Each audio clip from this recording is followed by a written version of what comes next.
So let's begin with the prayers, and then we'll also do some meditation before we get into the material for tonight.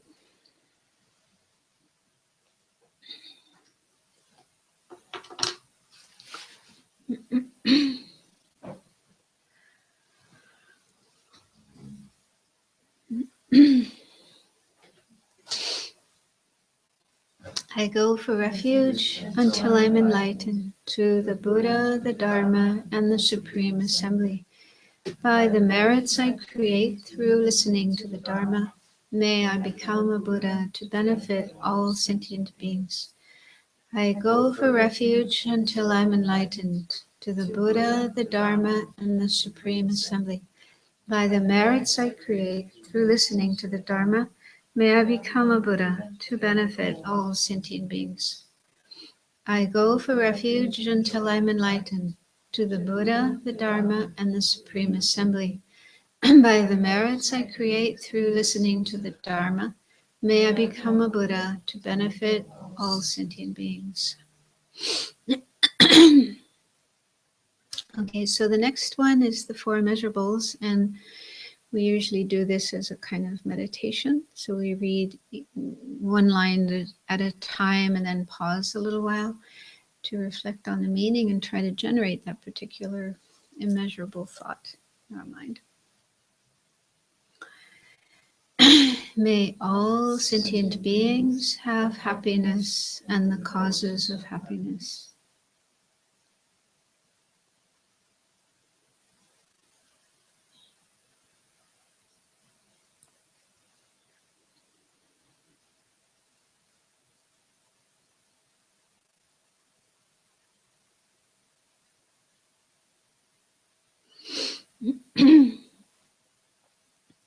May all sentient beings be free from suffering and the causes of suffering.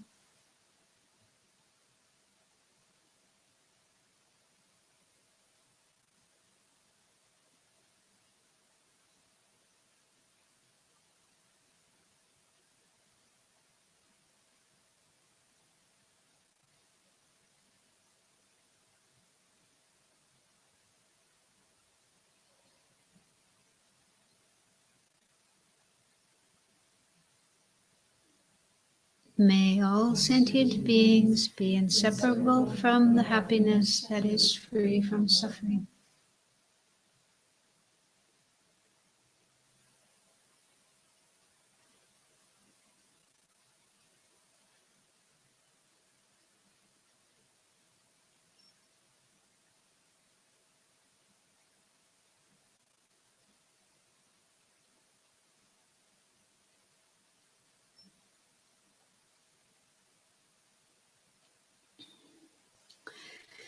May all sentient beings abide in equanimity, free from attachment and anger that hold some close and others distant.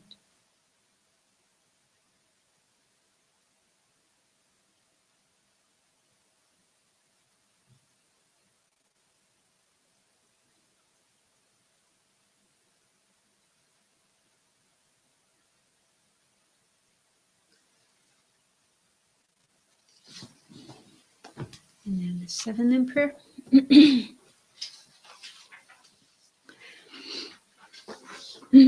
Reverently I prostrate with my body, speech, and mind, and present clouds of every type of offering, actual and imagined. I declare all my negative actions accumulated since beginningless time, and rejoice in the merit of all holy and ordinary beings. Please remain until the end of cyclic existence and turn a wheel of Dharma for living beings. I dedicate my own merits and those of all others to the great enlightenment.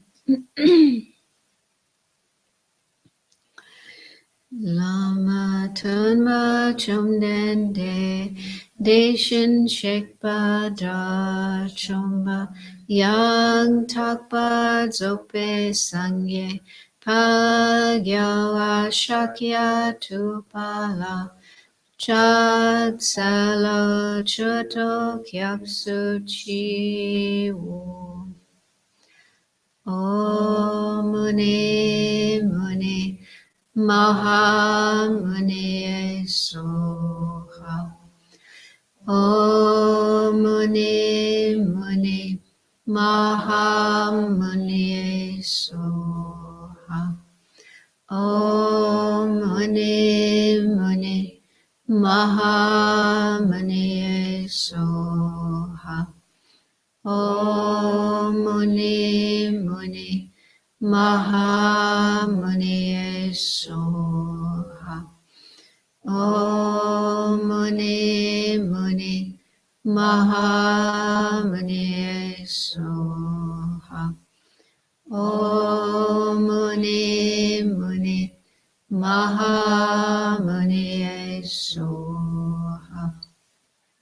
Om Muni Muni Maha Muni Soha.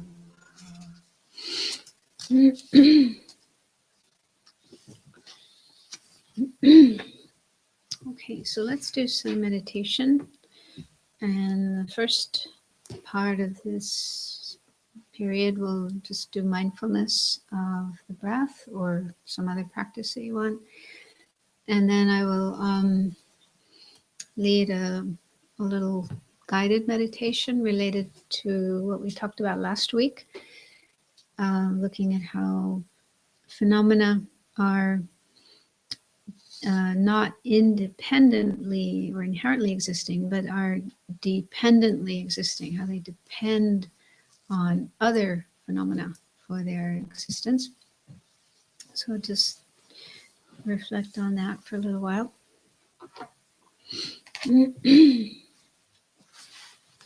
So start by sitting in a good position for meditation. So it's important to be comfortable and relaxed, but also if you can, try to sit with your back straight.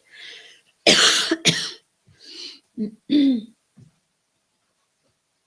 if you think you might become sleepy during the meditation, it's better not to close your eyes completely, but leave them open a little so there's some light coming in, and that helps the mind be more awake and alert and clear.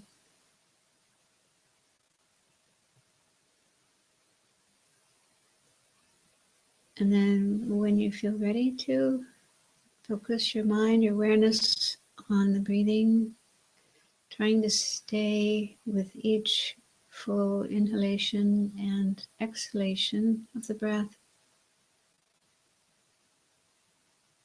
in a continuation. And of course, the mind will probably wander away to thoughts and other things.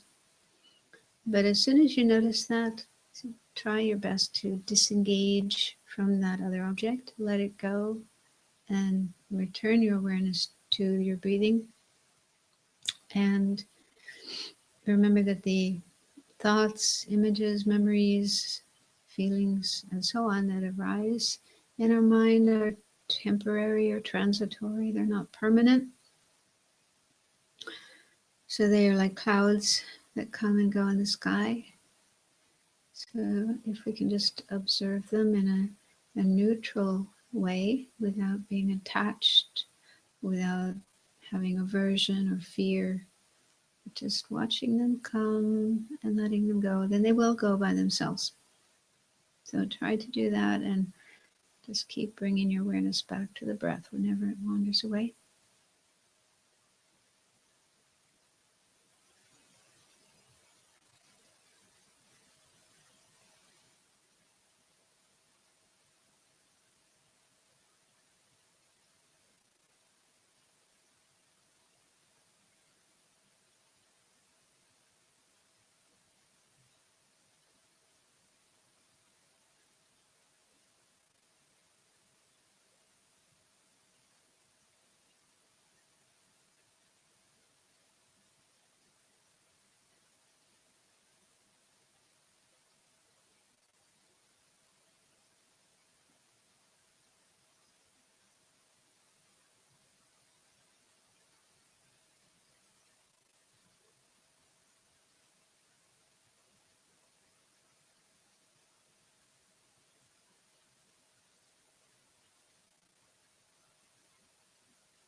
And now continue to keep your eyes closed and sitting comfortably with a straight back. And now we'll do some exploration of the idea of emptiness, or rather dependent arising, which is one of the best reasons that lead us to an understanding of emptiness. I thought we could use our own body as an example to try to understand how our body arises and exists dependently.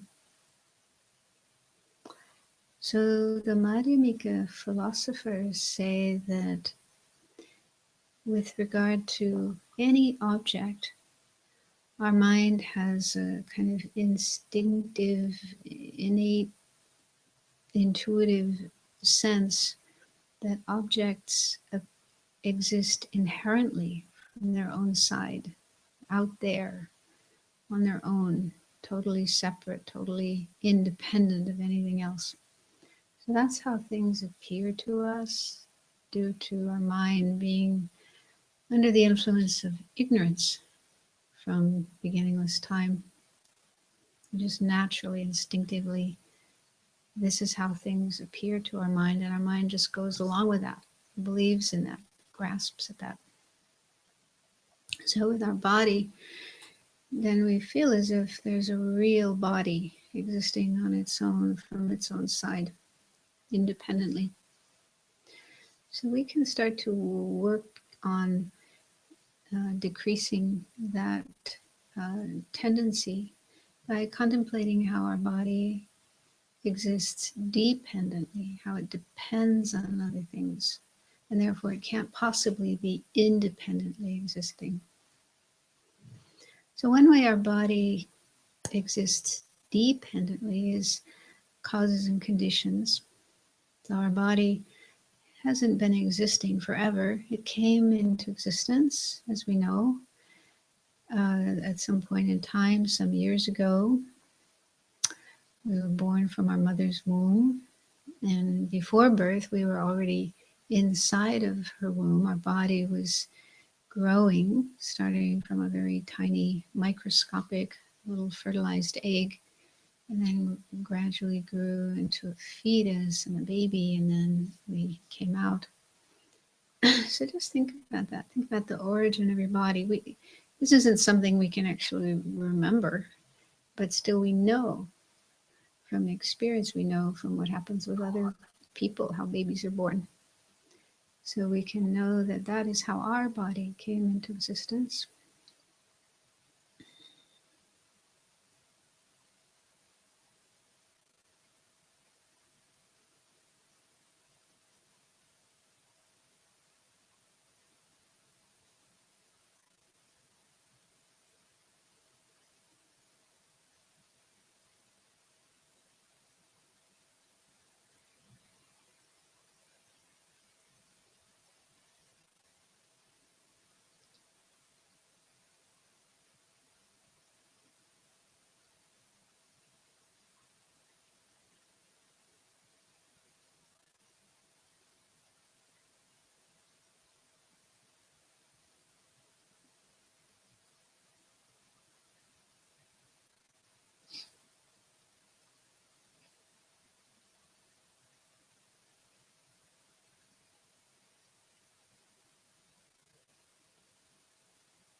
So that is how our body came into existence in the beginning.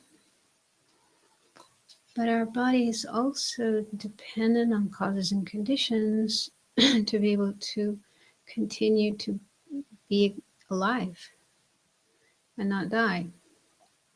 So from one day to the next, and even from 1 minute to the next, we are still dependent on conditions.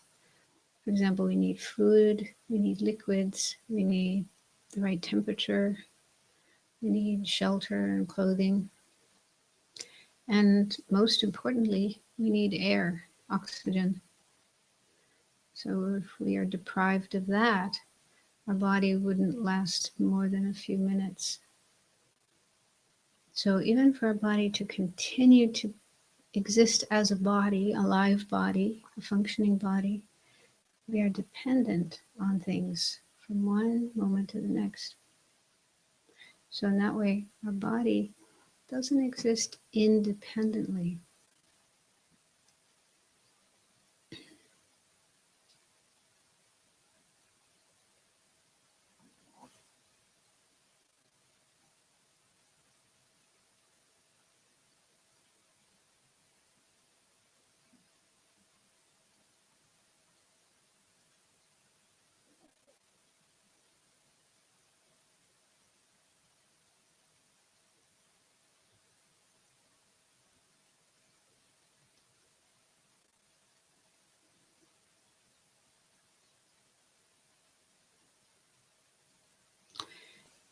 And then the second way in which our body exists dependently is on parts.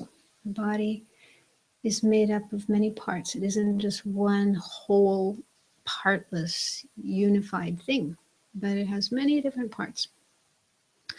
So some of these are obvious things we can see.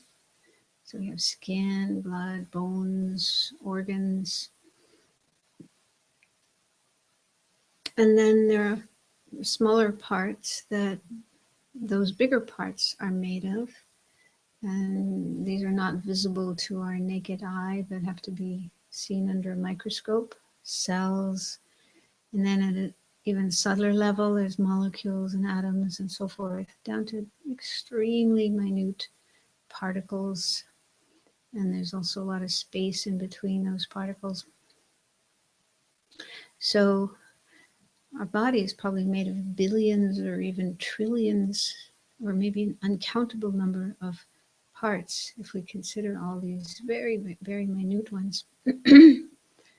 So again, our body is dependent on all those parts, because if those parts were not there, our body wouldn't be here. Our body wouldn't exist.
And then there's a third way in which our body exists dependently.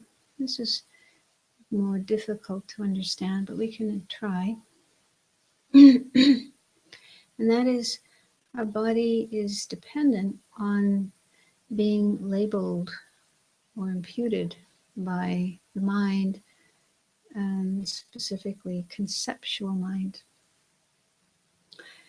So we just thought about how our body is made up of many, many, many parts. And none of those parts is a body. There's not a single part of the body that is itself a body. They're just parts of a body, but not a body.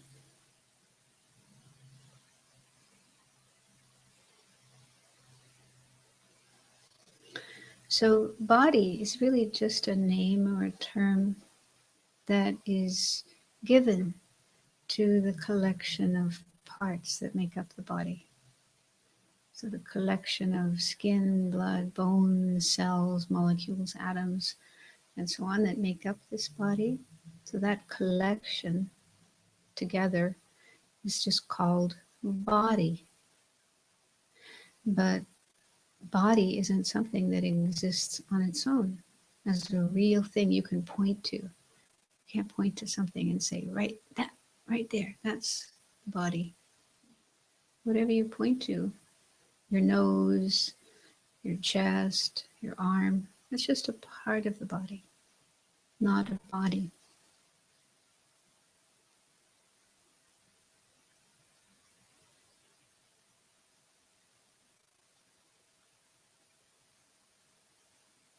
Somewhat similar to a collection of trees growing together in the same place is called a forest. So forest isn't something that exists on its own. It's not something you can actually see or touch or find. It's just a name given to this bunch of trees. So in the same way, body is just a name given to all these different parts that make up the body, but it's not a thing in itself.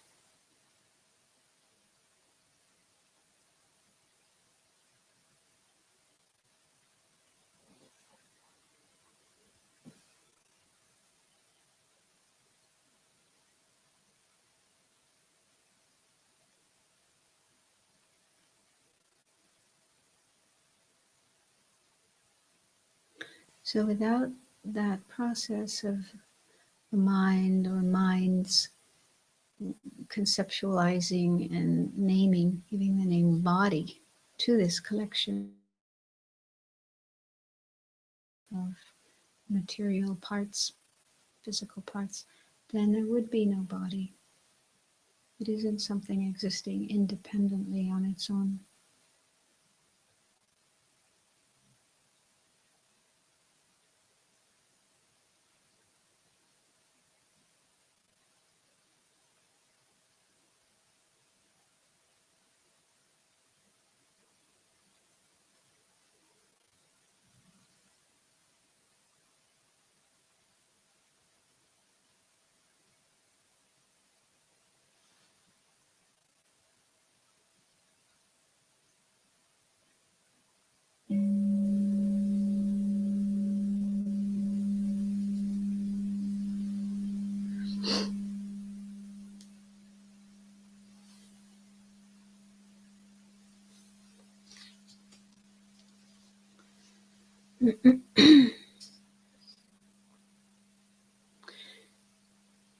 So don't worry if you don't understand that last one. It is hard and usually takes time to think about it, meditate on it, and then also study.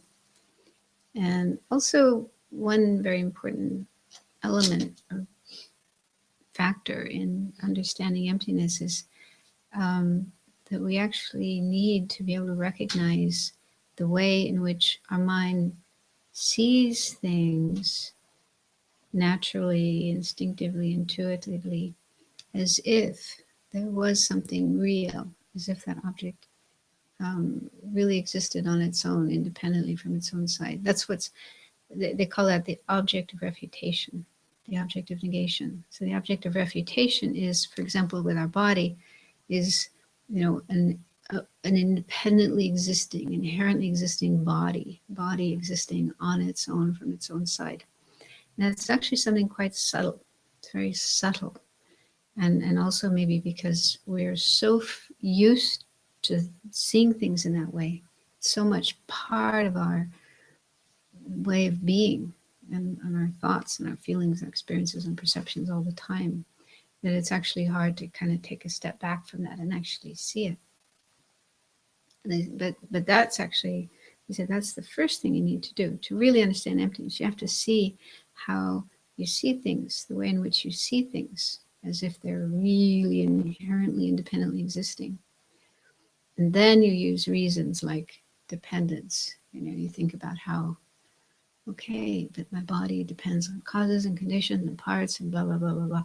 And then thinking about that again and again kind of cuts through this mistaken way of seeing things. So it's a long process. And as we were talking about last week, and Ningje confirmed this, Paula confirmed this, that they say that when like you're really serious about understanding emptiness, a meditator, yogi, might spend, she said, a whole year. This is what one Lama said, spending a whole year just trying to catch a glimpse of this object of refutation, like in the body or the eye or whatever it is, just to see that, how our mind sees things in that false way, in that mistaken way. Then you go into using the reasonings to refute that. So it's a long process. Could easily spend our whole life working on this. And so last week we were using the example of a bicycle, and how a bicycle is made of parts, and we try to find a real and independently existing bicycle. We can't actually find that. And for those who were here last week, Paula asked a question, and I said I couldn't remember the answer, but I would look it up. So her question was about the collection. Why can't we say that the collection of the parts of the bicycle, or in English we say the sum of its parts, yeah, the sum of the parts, the collection of the parts, put together in the right way, of course, because if you just have a heap of parts, that doesn't, you can't really say that's a bicycle. But if you have all the parts there and they're put together in the right way, why can't we say that that is the bicycle? So that's a tricky one. And I had a lot of trouble with that, and I spent a lot of time thinking about it. There are some things mentioned in the text that, but I didn't find them particularly helpful. But just on my own, I came up with something that was helpful for me. So I'll share that with you. It may be helpful for you as well. So just think about when we say a collection. For example, people have collections like art collections, stamp collections, coin collections, car collections, right? Yeah, collections. So if somebody invites you over to their house to look at their art collection, I have this great art collection, come over and have a look at it. So what is it that you actually look at? What is it you actually see when you're looking at this person's art collection? Different pieces of art. Yeah. So you're looking at individual paintings or statues or whatever, pieces of art. Now, are any of those a collection? Any one piece of art is a collection? No. Okay, so where is this collection? What is this collection that you see? Is there really a thing, a separate thing, an independent thing that you can say is the collection? Independence of those parts in relation to the observer. But isn't it just a term or a name or a label that we give to these pieces of art? But it's not a thing on its own. Yeah. I mean, there's not something you can point to that's the collection independent of those pieces of art, right? So collection is just like an abstract thing. It's just a term or a name. Similar again with the forest. We talk about a forest. I'm going for a walk in the forest. But what is a forest? Is a forest an actual object that we can see, that we can touch? We give the name forest to just a bunch of trees, right? When you have a bunch of trees growing in a particular spot, and they have to be alive. If they've all been cut down, I don't think you could call that a forest. So they have to be alive, standing up, and there probably has to be a certain number. I don't know, like if there's a specific number of trees before you can call it a forest. 2 trees wouldn't be a forest, right? Even 10 trees. Anyway, so anyway, there needs to be a certain number of trees growing together, close together in a certain place, and then we call that a forest. Okay, but what the forest is just a name or a term, a label that's given to this collection of trees. It's not something existing on its own. Does that make sense? So when we say a collection, a collection is really just a term, a name given to a certain number of things, and not something that exists on its own. That makes sense? So if we want to say, well, we were trying to find the bicycle last week, trying to, point to something as being the bicycle. And so Paula mentioned the collection of the parts, the collection of all the parts that have been put together in the right way. But where is this collection? What is this collection?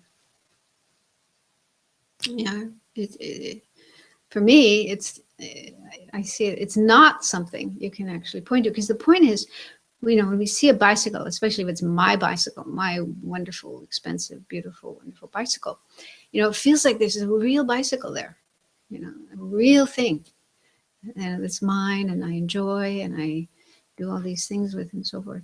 So it seems like a real thing there, something we could actually point to, something we could actually find if we search for it. So that's how it feels.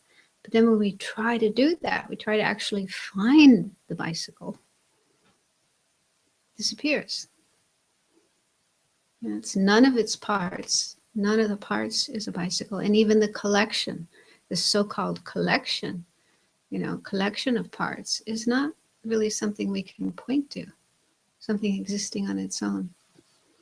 None of those parts are stable. Well, that's true. But the point is, the feeling we have, the intuitive or instinctive feeling that we have, is that there's a real bicycle there.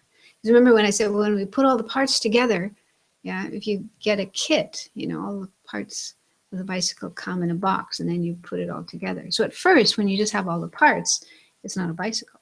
I don't say there's a bicycle there, but when you put all the parts together in the right way, suddenly it seems as though there's a bicycle there. But where? What is that thing? What is the bicycle? So even the collection of the parts, I don't know, for me, this is how I think of it, and it really helps me.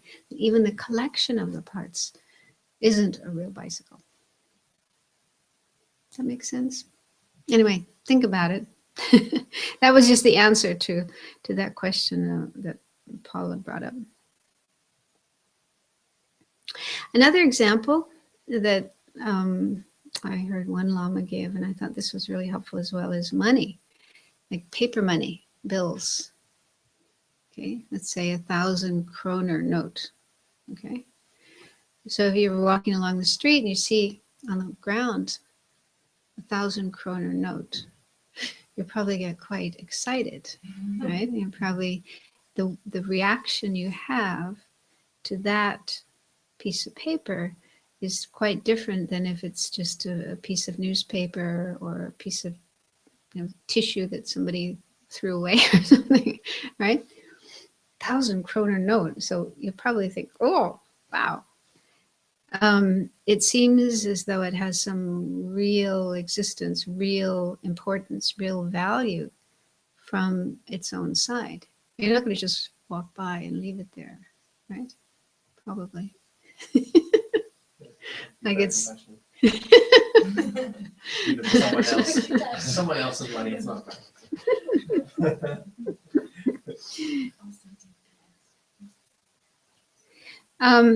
So it's interesting to investigate that. So what is this value, this important object that seems to but it seems to be there, seems to exist there from its own side. Because if you look at what's actually there, it's just paper and ink. That's actually what it's made of. Paper, and paper itself comes from trees. Okay, so it actually isn't much different than this piece of paper. And then it has ink on it. So it's paper and ink, but then there's an additional thing, and that is the official designation by the Danish government, okay, that says this particular piece of paper with, you know, this writing and drawing and so on is worth 1,000 krona. So it's designated or labeled or imputed as 1,000 crown, but from its own side, it has no value at all, right? Like if one day the Danish government decides they don't want to use krona anymore, they're going to go for euros, use euros instead. So what happens to all these krona? I mean, you can take them to the bank and change them in, but you know, they become useless. They become no longer valuable, which happens in many places. They change their monetary system, and then they have all these old notes that aren't valuable anymore. So there's nothing from the side of the object, the paper and the ink, that is actually of any value, any importance. It's only the name, the label, the designation given to it. So anyway, that's another example that can be helpful to understand how things are just labeled, designated. Anyway, so I have to finish the text tonight because this is our last session of this class, and I think there was the idea also to have a little bit of a party, a celebration that we've come to the end of our class. So what I'll do is I'll finish the last few verses of the text.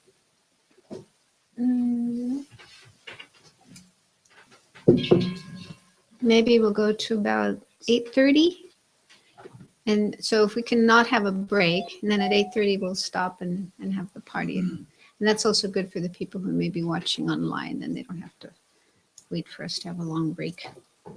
So I'll have to go quickly through these last verses.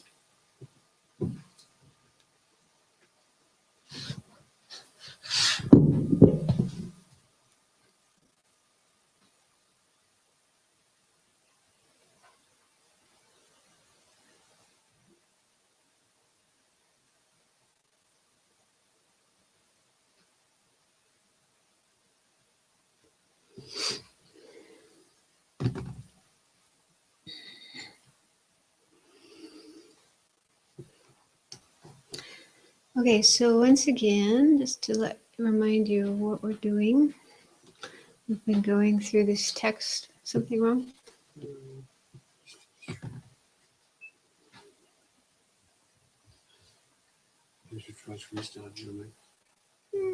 Okay.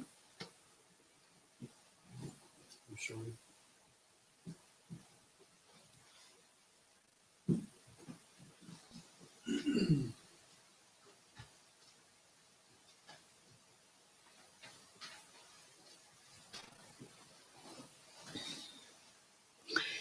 So we've been going through this text, which is called The Three Principal Aspects of the Path.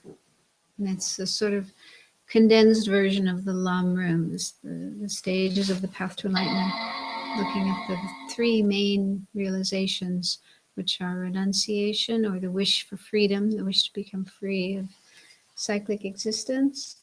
And then the second is the altruistic intention, or bodhicitta, wishing to become a Buddha, an enlightened being, to help all living beings. And then the third and last is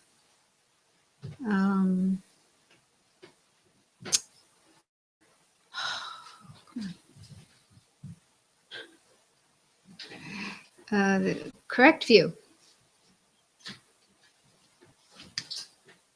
Come on, come on.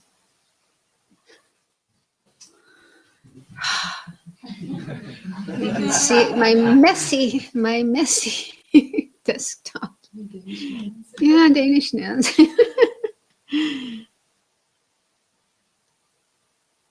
There we go. Okay. So, so for the last couple of weeks, we've been looking at this third one, the correct view, which means the correct view of emptiness, the true nature of all things. And so we have 4 more verses to finish the text. So verse 11. And just to mention, emptiness is quite a big topic, and this text is very small. So obviously it doesn't give a complete explanation of emptiness. And Lama Tsongkhapa himself wrote several other texts. Some of them are quite long, big, thick books, just about emptiness, just explaining emptiness. So it seems that this little text is really designed for people who have already studied emptiness more extensively using more longer texts. And so they already have a good understanding of emptiness. And here he's just mentioning a few points about emptiness. So it's really not emptiness for beginners. Later, when we start the basic program, we will go through one of his other texts that does explain emptiness in a broader way, in a more detailed way. So if you expect that you're going to understand emptiness just by the verses in this text, it's not likely. But still, it's helpful to get some imprints, to go through this text. We'll leave some imprints in our mind to be able to have an understanding of emptiness. So, anyway. So in this verse, he says, no, so long as the understanding of appearances as unfeeling dependent arising and of emptiness free from all assertions seem disparate, you still do not comprehend the subduer's thought. The subduer refers to the Buddha. It's another term for the Buddha. I have a question about the word disparate. What is that? Good question. I think it means like unconnected or contradictory. Yeah, I think it's probably more like contradictory. So appearances here in the first line refers to conventional phenomena. So that's things like our bodies and our mind and people and bicycles and cars and buildings and so on. And so all the normal things that appear to us. So these are conventional phenomena. And as we looked at last week, all of these phenomena are dependent arisings. They all arise dependently, exist dependently. They depend on causes and conditions, parts, and so forth. So none of these things that appear to us is something that's independent, standing by itself, all by itself, not depending on anything else. Okay, so this is one understanding we need to develop, that everything is dependent. And then the second understanding is of emptiness. So emptiness means empty of inherent existence, that things don't exist inherently, independently from their own side. So there are these two things which also correspond to the two truths, which we looked at in the last module. So conventional things like bodies and bicycles, these are conventional truths. And then emptiness, which is the ultimate nature of all these things, that's the ultimate truth. So there are these two truths, conventional truths, ultimate truths, and they do not contradict each other. They're not contradictory. They are mutually compatible. And in fact, they even support each other, depend on each other. So, they're mutually interdependent. So he's saying here that what we need to do is understand that these two things, appearances, conventional phenomena, and emptiness, that they are not contradictory. Because what happens is, it can happen that one sees them as contradictory. And it's not surprising that that happens, because it's said that when a person, after spending quite a bit of time thinking about meditating on emptiness, when they finally get a realization of emptiness, and particularly the direct realization of emptiness, when you realize emptiness directly, perceptually, then everything disappears. Your body disappears, the world disappears, everything disappears. The only thing that appears to your mind, the only thing you see and experience is emptiness. Everything else disappears. So that can be quite scary if you're not well prepared. It can be quite scary. And not only that, it can also be very confusing, because and this happens even to great scholars and great meditators. They end up thinking, well, then all these things don't really exist. There is no body, there is no world, there is no mind. They're just like dreams, they're not really there. Only emptiness is real, only emptiness exists. So it's very easy to fall into that idea. I mean, when you come out of your meditation on emptiness, when you finish your meditation, you come out again, open your eyes and walk around, all these things appear again. Your body appears, the world appears, everything appears again. But it's when you're experiencing emptiness, they disappear. And so that's why it's actually hard to keep those two things, to be able to understand how things can exist conventionally, but they're also empty of inherent existence, because it's very hard to keep both of those understandings, both of those awarenesses in your mind at the same time. And so it's not so easy to do what he's talking about here. Being able to understand that appearances, which are unfailing dependent risings, and emptiness, free from assertions, are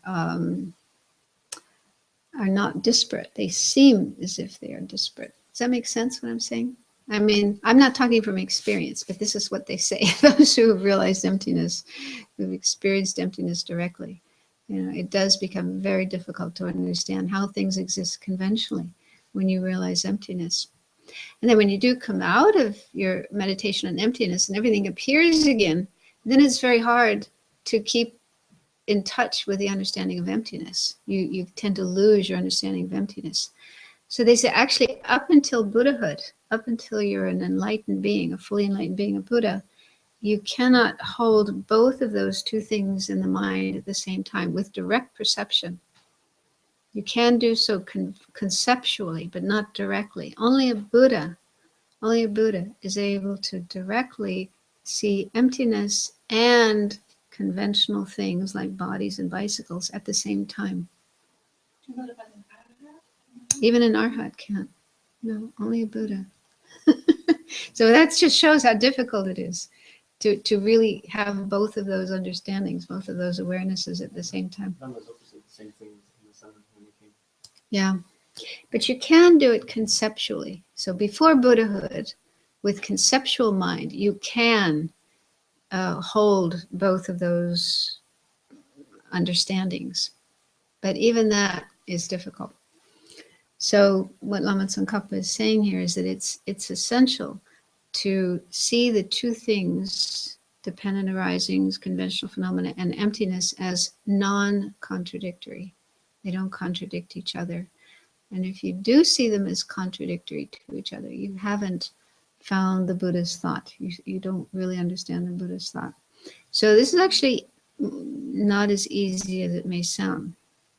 Like I say, even great scholars, great meditators have fallen into the idea that conventional phenomena don't exist. And somebody told me they were just, in our present day, they were attending a teachings by a particular Lama who said that, who said nothing exists. So even now, some teachers teach that that's the meaning of emptiness, that nothing exists. So Lama Tsongkhapa doesn't agree with that, but anyway, there are different points of view. Wait, what's that? Who has that point of view? I don't want to mention. But just in case, if you hear somebody say that, or you hear a Lama saying that, be careful. I mean, it could be just a technique to shock people into Which, questioning their, within the tradition, no, or another tradition, yeah, yeah.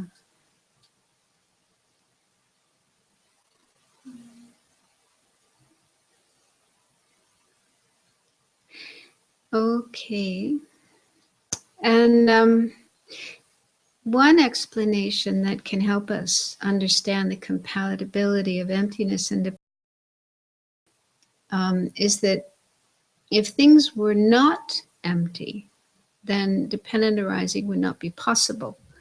Like causes and effects, causes giving rise to effects, and things being able to function and change and do things and so on. That wouldn't be possible if things were not empty. Because if things were not empty of inherent existence, that means they would be completely independent of everything else. They would be able to stand by themselves and not depend on anything else. And if that was true, if that was the case, then things would actually be kind of frozen. They wouldn't be able to move, they wouldn't be able to change, they wouldn't be able to grow, to produce effects and so forth. They would be completely frozen. Like our bodies would be frozen. We wouldn't be able to move. We wouldn't grow. And our minds also wouldn't change. We wouldn't be able to change our minds and eventually become enlightened. So those would be consequences of things being inherently existing rather than empty of inherent existence. So emptiness and dependent arising are not contradictory. They're completely compatible. Does that make sense? It's not so easy to understand that, but anyway, that's what they say.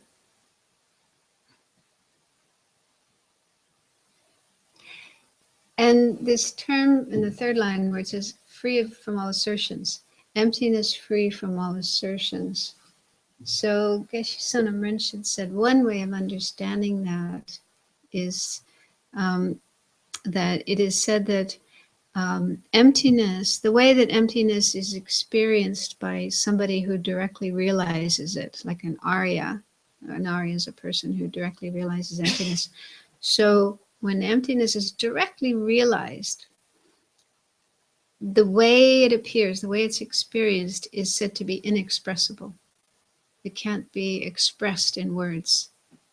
Does that make sense? It's like no words can convey that experience. I mean, it's not so difficult to understand that. It's somewhat similar to the taste of chocolate. Like if someone asks you, what does chocolate taste like?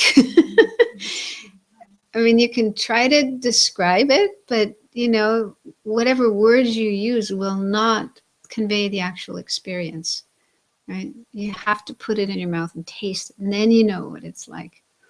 So they say it's the same with emptiness. We can't really understand what it's like to experience emptiness just by hearing words. We have to taste it ourselves. We have to experience it ourselves. So that's one meaning of free from assertions. There's really nothing you can say about emptiness that conveys the actual experience of it. Next verse. Okay, so here he's saying when the two, in other words, your understanding of conventional things and how they're dependent arising and your understanding of emptiness, when these two do not alternate but are simultaneous and merely seeing, dependent arising is unfailing, destroys through certainty how the object is perceived. Analysis with regard to the view is complete.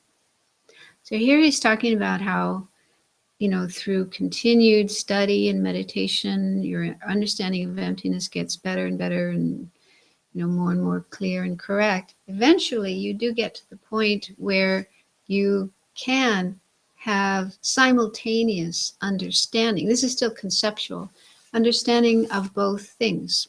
So they no longer seem contradictory, but compatible.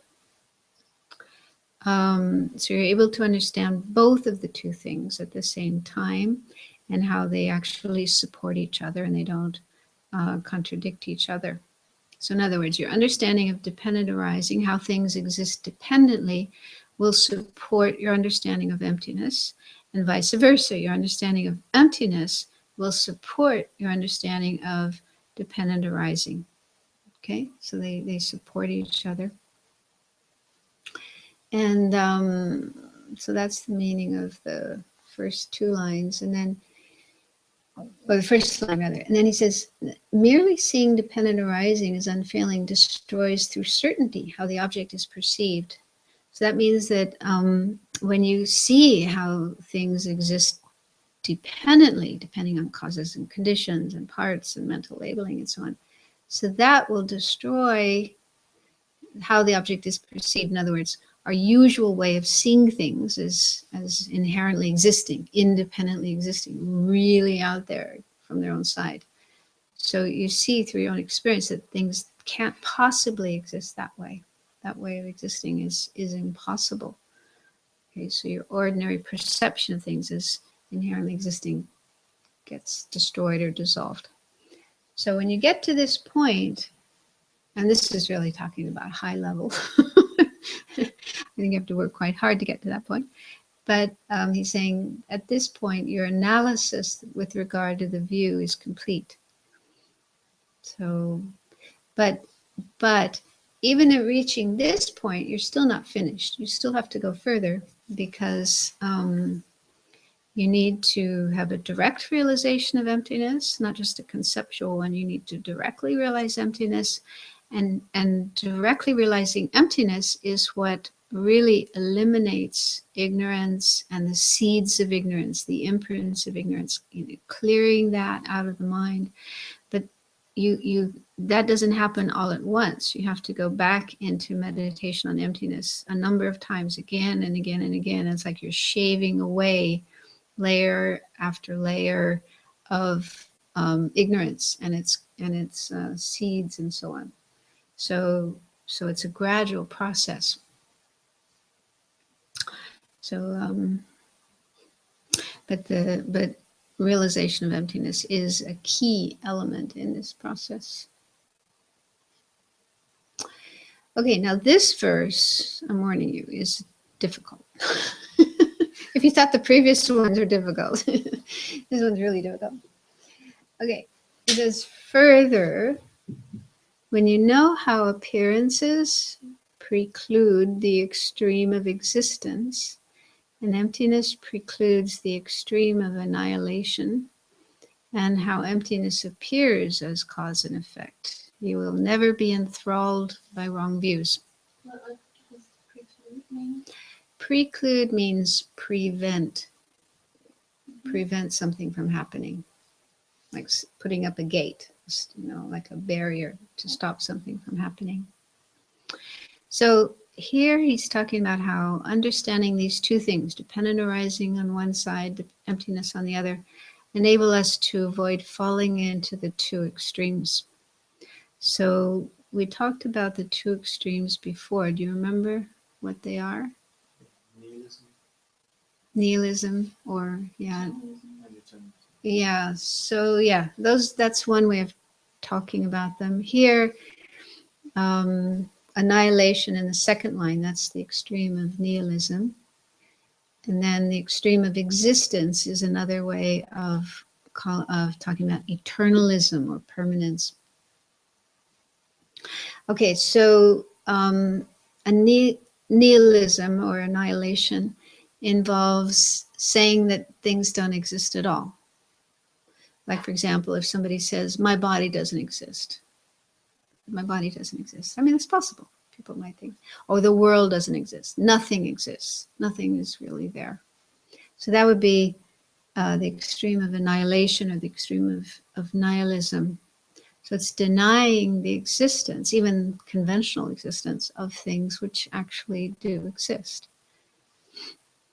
And then the other extreme, the extreme of existence, in this school, the Madhyamika school, involves believing that things inherently exist, that they exist inherently. And so that's like attributing a false mode of existence onto things, which in fact they don't have. like saying there's an inherently existing bicycle. My bicycle exists inherently, independently. You know, it's a real thing existing all on its own, from its own side, not depending on anything else. So that's the extreme of existence in this case. So, so normally what we want to do in following the path to enlightenment, to liberation and so on, is to avoid these two extremes. Because if you fall into one or the other, you got it wrong. You're going in the wrong direction. So you have to be able to, it's like walking a tightrope in a way. You stay on the right track and avoid falling into either of these. Okay, so normally one would say that appearances preclude the extreme of annihilation or nihilism. Why? Because, like, for example, if somebody says, my body doesn't exist, okay, they have fallen into the extreme of nihilism, annihilation. My body doesn't exist. So if somebody said that, you could just say to them, but I see your body. I see something there, right? Don't you see it? Don't you see something there when you look at your arm? It appears. There's something appearing there, okay? And if I pinch you, don't you feel something? Yeah? And you're talking. I hear your voice. There's a body making that sound. Okay, so there are appearances there, right? To my eyes, to my ears, to my touch.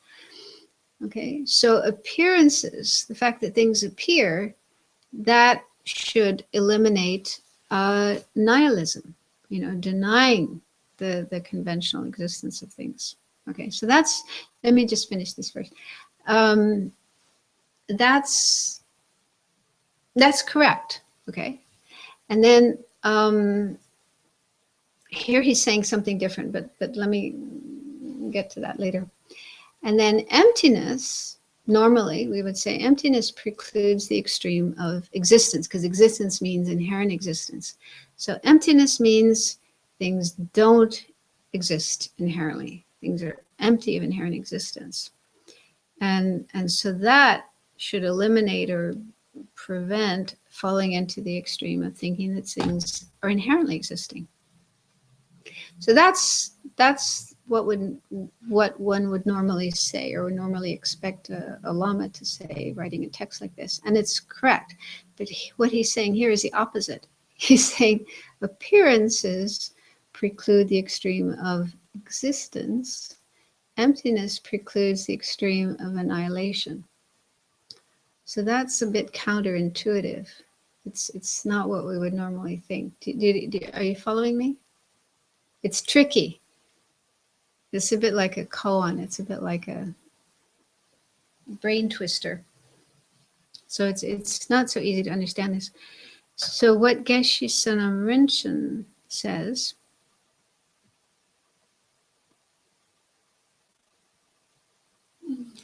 so the first line then, appearances preclude the extreme of existence. Again, existence meaning inherent existence. So Geshe Sonam Rinchen said, what this means is that when a person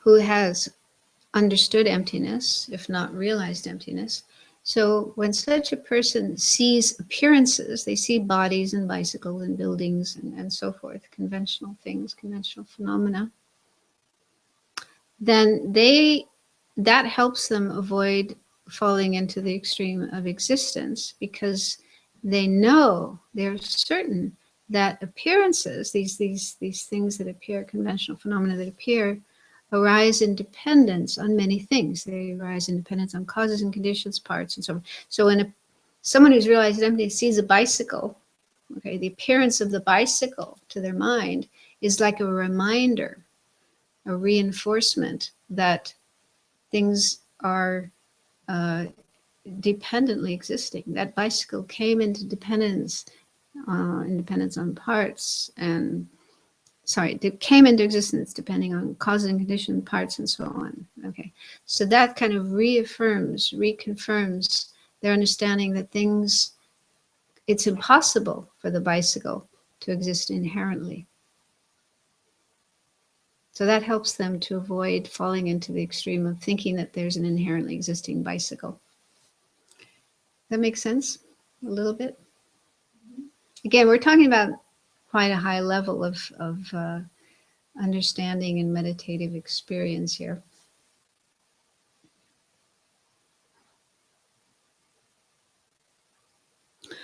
So Geshe Sanam Rinchen says, the very fact that things exist dependently means that they cannot be other than empty of inherent existence. So they're seeing appearances, knowing that they exist dependent on parts and causes. So that makes them even more sure that these things must be empty of inherent existence, and therefore they can't possibly exist inherently. Okay, so that's the first thing. Then the second thing, emptiness, in the second line, emptiness precludes the extreme of annihilation. So this person who has a good understanding of emptiness, realization of emptiness, their understanding of emptiness enables them to avoid falling into the extreme of annihilation or nihilism, because they know that the empty nature of things means that they are reliant. They exist dependently, and therefore they're not completely non-existent.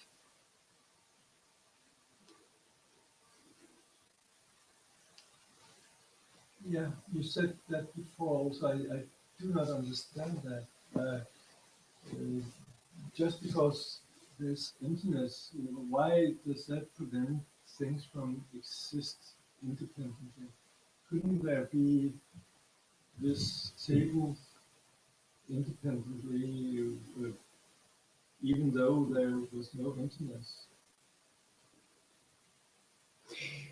Well, it said that emptiness is kind of the ground of being, right? Everything is empty. Emptiness is the ultimate nature, the real nature of everything. It's in a way underlies everything. And the meaning of emptiness, one meaning of emptiness, is that things are not independently existing, which is how they appear. You know, our instinctive gut level way of seeing things is as if they exist independently out there from their own side, as if they're saying to us, here I am real, I exist, I'm completely independent of everything else. That's how things appear to us. Things don't appear to us as if they are dependently existing. They appear as if they are independently existing. So the point in this philosophy is that if things really did exist the way they appear, okay, if things were independently existing, which is how they appear to us, then the meaning of that is they wouldn't be able to change or move. Cause and effect couldn't happen. People couldn't make babies. We couldn't grow crops. We couldn't build buildings. Because whenever any of those things happen, making babies or crops or buildings, it requires dependence. It requires interdependence, okay? Even to move our body, okay? To be able to move our body requires some interdependence. So if things really existed independently as they appear, and everything would be frozen. Nothing could move, nothing could change, nothing could be produced. But I think that in science, I think that scientists agree that things are not independent, but still they don't necessarily think that there's emptiness. Yeah, well, there are the three levels of dependence that I mentioned during the meditation. One is depending on causes and conditions, and that's pretty obvious. Scientists would agree with that as well. And the second is dependent on parts. The things are made up of parts, and probably scientists would agree with that as well, at least with some things, some phenomena. But the third type of dependence. The third way that things are dependent, that they are dependent on mental labeling, just mind, conception, labeling things, giving names to things. That way of existing dependently is probably not recognized by science, unless maybe some nuclear physicists, I don't know. But that is the subtlest way that things are dependent, and that is very difficult to understand. And in fact, it's said that you can't really understand that one until you've realized emptiness. You actually have to realize emptiness first to understand how things are merely labeled by the mind. So that's a very, very subtle one, which probably scientists don't recognize, and other Buddhist schools also don't recognize. So it's said to be only the Prasangikas, Prasangika Madhyamika, who recognize that one. Latest on that one is that scientists can now prove that phenomena, material phenomena out there, is dependent upon the mind. Yeah, Because yeah. the mind can actually attribute change upon phenomena, external phenomena. Otherwise, so if they're not related, not dependent, I wouldn't be able to happen. So that's a scientific proof that we are related. Quantum, non-organic. Yeah, quantum mechanics. Yeah, but my guess is they probably still haven't understood this as thoroughly as the Madhyamika Prasangikas do. Otherwise, they'd all realize emptiness. But they're getting close. And in fact, His Holiness says, I think he was teaching in New York a couple of years ago, and during a question and answer session, somebody asked, how can I start to get an understanding of emptiness? And His Holiness said, study quantum mechanics. So it is he sees it as an avenue to understanding emptiness. Yeah. I'm just thinking that this also this question for me came up. Isn't there, and you saying, that the emptiness is sort of the ground of being, because isn't there the risk that you understand? I mean, well, that you understand emptiness as a new kind of, being an object, whereas it's actually it's not really an absence. It's not really, it's an absence. It's not like there's not something there. It's an absence. Yeah. Really of being something there. Yeah, we do have to be careful, because sometimes you can get an understanding of emptiness that leads you to think, well, emptiness is ultimately real, and ultimately real, reify emptiness, and some scholars fall into that mistake. I think emptiness exists inherently. Everything else is empty of inherent existence, but emptiness itself is not empty. But no, the Prasangikas say, no, that's wrong. Even emptiness is empty. So, but they do use this term sometimes of the ground of existence. And in fact, the third line in the text, how emptiness appears as cause and effect. He's almost saying that, emptiness appears as cause and effect. Well, how can that happen? Emptiness is just an absence. But the meaning, we can't take that literally. Geshe Sonam Rinchen said it means that, and this is what they say sometimes, that everything is a manifestation of emptiness. Causes and effects and tables and chairs and bodies and bicycles and so on are manifestations of emptiness. But we don't want to take that too literally and think that emptiness appears as all these things. It simply makes everything possible, because emptiness is there. It's the basic nature, the fundamental nature, the true nature of everything. Because of emptiness, all of these things can exist. Cause and effect can occur. Bodies can arise. Bicycles can be made. Buildings can be made. All of these things are possible because of emptiness. If they weren't empty, if emptiness wasn't there, all these things wouldn't be possible.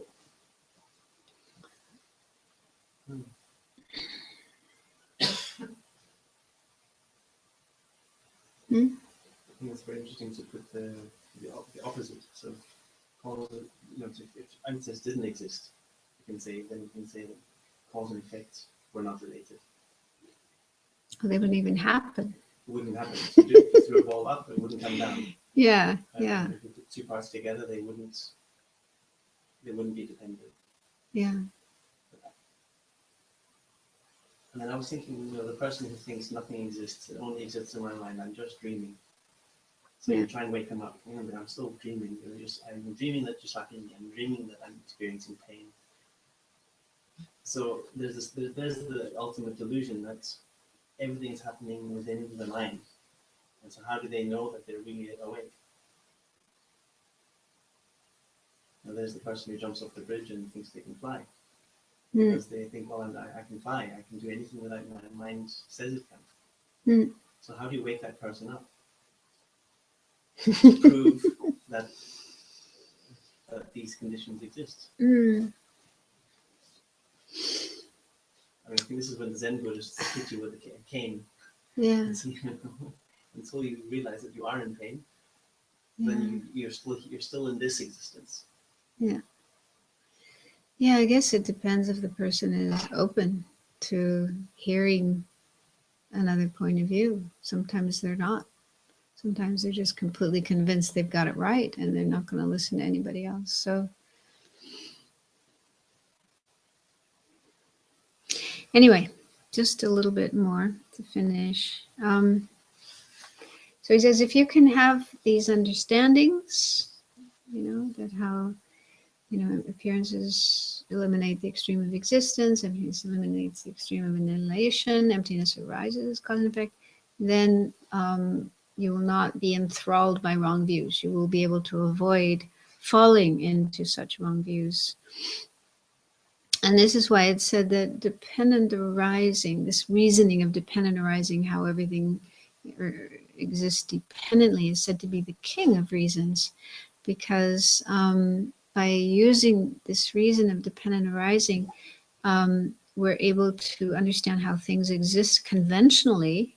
Bodies and bicycles and everything, they do exist conventionally depending on other things, but at the same time they're empty of inherent existence.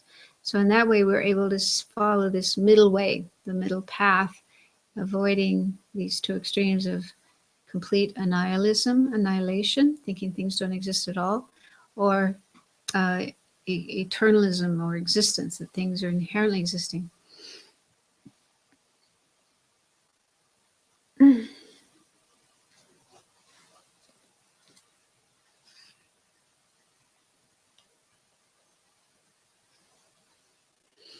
And then Geshe Sonam Rinchen says, when the correct understanding of reality is accompanied by a strong wish for personal freedom from cyclic existence, it becomes a cause for liberation. And when this correct understanding of reality is accompanied by the altruistic intention, the wish to become a Buddha, then it leads to complete enlightenment. So whether one wants to attain liberation or one wants to attain enlightenment, this understanding of emptiness is indispensable.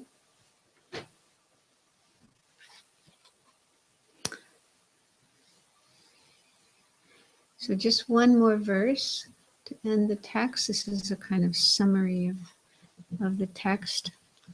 He says, when you have correctly understood the essentials of these three principal paths, child, seek seclusion and strengthen your effort to swiftly accomplish your future well-being.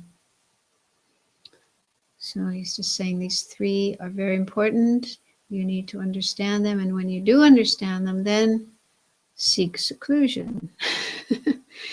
And this is because, to really gain these realizations, it's quite difficult living in a city and being very busy and having lots of activities and so on. The mind is distracted. Even when we sit down trying to meditate, our mind will be very distracted. So if we really want to attain liberation, enlightenment, and so on, it's said to be best to go into a situation where you're in solitude and able to really focus your mind on meditation. But of course, for most of us, we're not at the point where we're able to do that. And even sometimes people get very excited and think, yeah, I want to do that. And they rush off to some secluded place, but their mind isn't really ready. They're they don't have the necessary understanding or the right merit or whatever, and they don't manage to do very well in their meditation. So it's not just to have the wish to attain these realizations and run off into seclusion, but we need other factors as well, such as building up our merit, our positive energy, purifying, and developing a really good understanding. And that's something that may not happen in this lifetime. We may not actually be able to reach that point in this lifetime. But even if we, in this lifetime, develop a good understanding of the path and leave imprints on our mind for these points, especially emptiness, then sometime in the future we will be in better conditions, outer and inner conditions, and be able to really focus on meditating and gaining these realizations. And Geshe Sonam Rinchen gives a quotation from one of the masters in Tibet. He says that we should be far-sighted, broad-minded, and relaxed. So far-sighted means having a long-term goal, enlightenment or liberation. That we have this big goal that we're aiming for in the future. And then broad-minded means we need to be willing to invest as much time and effort as needed to accomplish this aim by studying and practicing and so forth. And then relaxed. The third point is relaxed. So he said we should be moderate and relaxed in our attitude to practice. It is important to know oneself and how much one is capable of doing in good spirits. Short bursts of intensive formal practice, punctuated by periods where practice is forgotten, are not fruitful. In other words, sometimes people get really enthusiastic and they do a lot of practice, a lot of meditation, and then they get tired and stop practicing altogether. So that's not very helpful. It's better to practice in moderation continuously. So they say it's better to just do even a little bit every day and just keep doing it. So have a kind of steadiness and continuity in one's practice rather than practicing really hard for a while and then doing nothing for a while and then practicing again. So it's better to just keep going. In fact, I heard this, they have this saying that it's good to be like an elephant. They say when an elephant walks, it walks slowly, but it keeps going for a long time. It's able to walk for a long time in this very slow and steady way. So it's better to be like that rather than a rabbit, because a rabbit runs very fast, but it's very disorganized. It runs this way and then it stops and then it goes that way and then it stops and then it goes. So it's kind of crazy. So in that way, it doesn't really get anywhere. But the elephant keeps going little by little and eventually reaches its destination. If our state of mind is spacious and relaxed, we will not suffer from nervousness, anxiety, and depression. Practice without joy does not bring good results. So it's important to, so I think what he's saying there, it's important to know ourselves and to practice according to our ability and not try to do more than we're able to do or try to do what somebody else is doing, keeping up with somebody else, but just be in touch with yourself and your ability and practice according to that, even if it's just a little bit every day. Okay, so we've come to the end of the text, and this is something to rejoice in. So maybe we can first do our dedication and then go and celebrate. So let's dedicate with the prayers.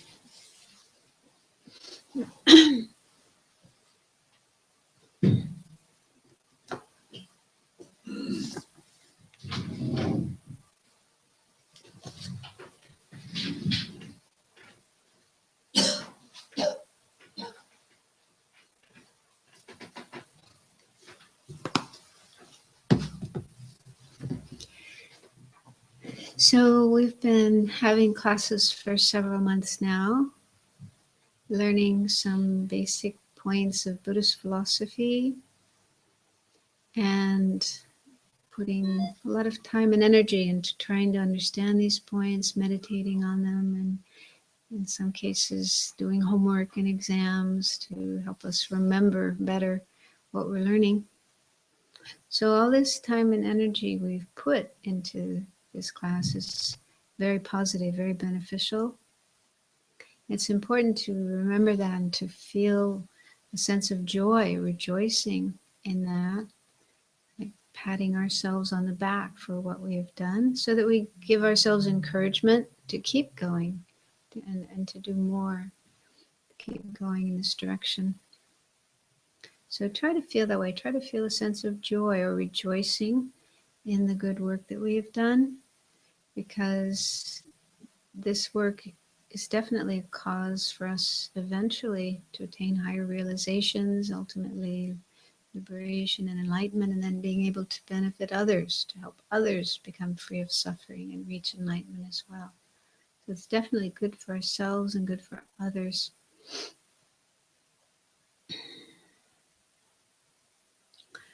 And the best thing we can do with this merit or positive energy is to share it with others, to bring all other people, all other beings into this positive energy, and wish and pray and dedicate that it will help all of them, as well as ourselves, to become free of suffering and to achieve real peace and happiness, especially the highest happiness of enlightenment.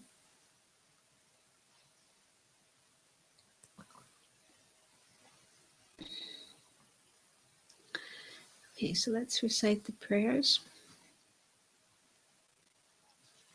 The dedication prayers.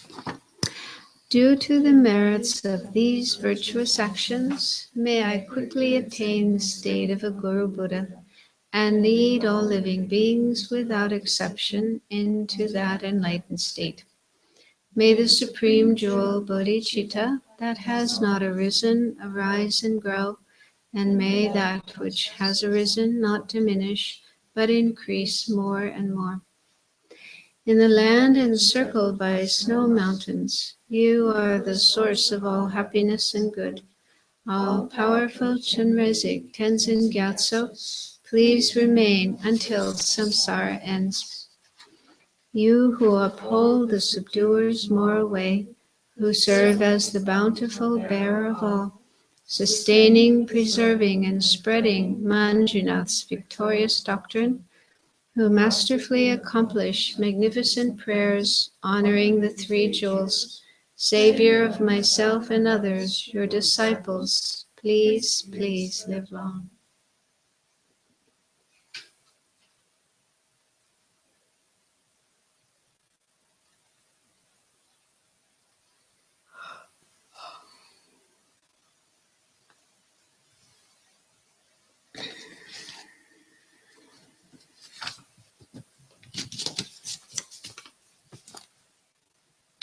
Okay, thank you. Thank you.